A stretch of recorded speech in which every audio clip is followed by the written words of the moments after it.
to you here on the morning show. But before we do that, the United Firefighters Union says members are being forced to wear gear that is being contaminated with cancer-causing substances. To explain this issue to me, Max Adlam, who is the State Secretary of the United Firefighters Union, joins me now. Max, good morning to you.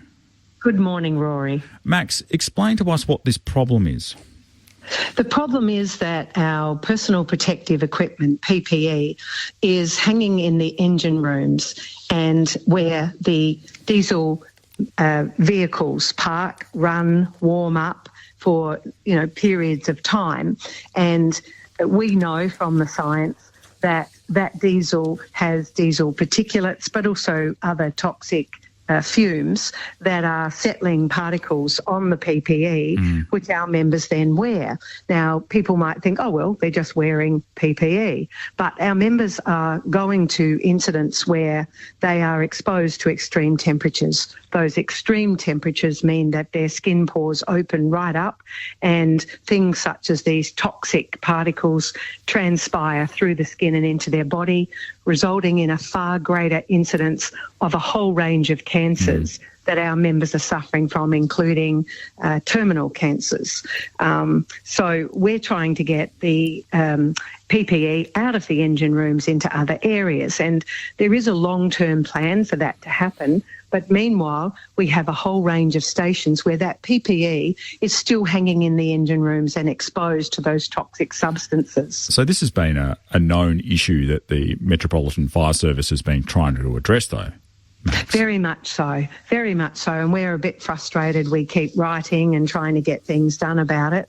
And while we know that there is a long-term plan, unfortunately, the interim measures that we would like to see happen to get these PPE out of the engine rooms doesn't seem to be, well, we're having trouble even getting a response.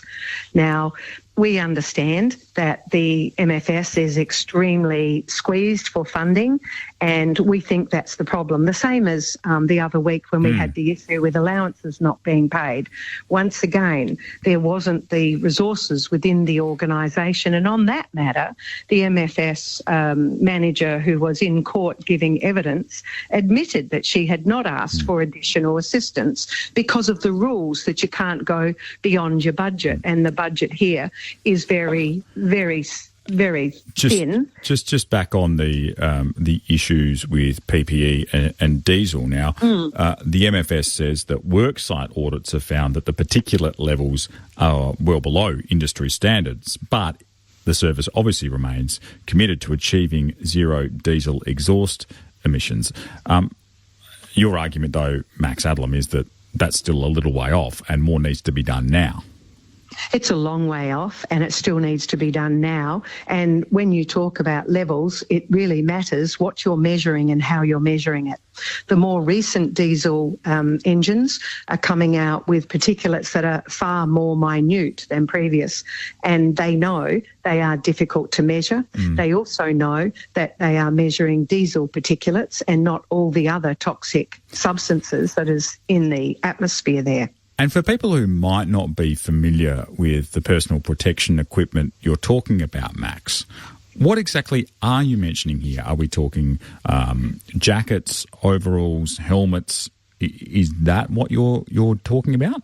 Yes, it's the whole ensemble. So yes, there are overpants, jackets, helmets, boots, gloves, everything that comes directly, that our people wear directly, and which, while they do the best job that's available at the moment, they still don't fully encapsulate a firefighter.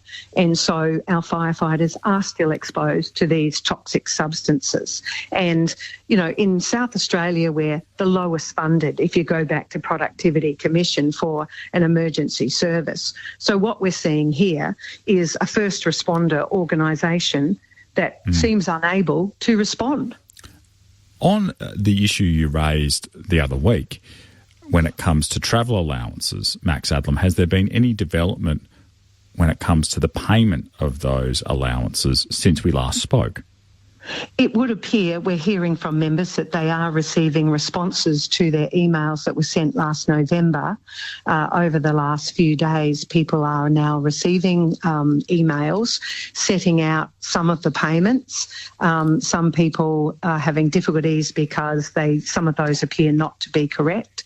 But I do believe that there is an effort going on to meet the orders that the tribunal was good enough to issue. And another text coming through here, same as our CFS stations, and we don't get paid.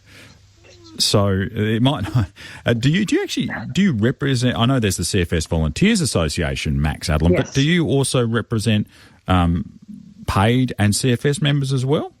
No, we don't officially represent CFS members, but we have hundreds of our members that are also CFS volunteers, and we respect the work they do, and we would stand in solidarity with them to have proper and safe working conditions.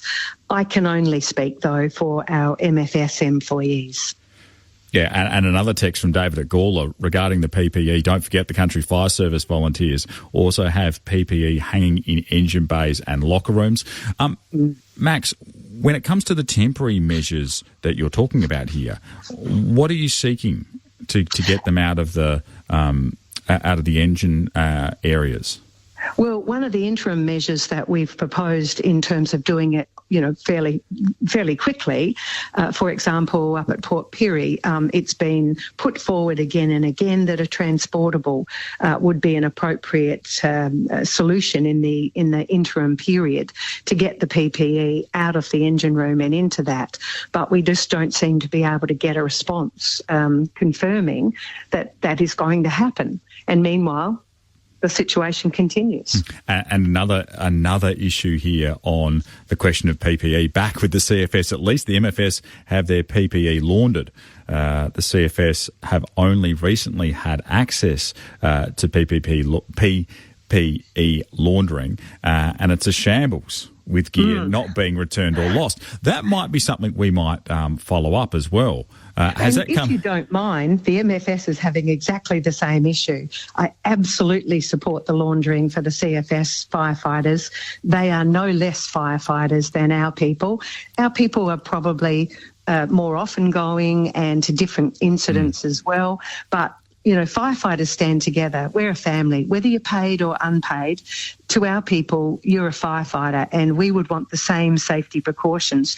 The laundering is an absolute problem at the moment. We've got laundry that isn't coming back, wrong laundry's coming back.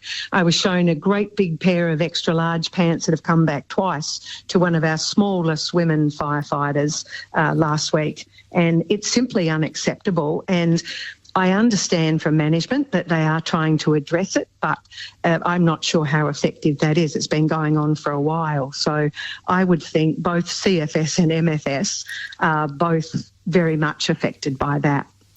Max Adlam, State Secretary of the United Firefighters Union here in South Australia. I appreciate your time this morning.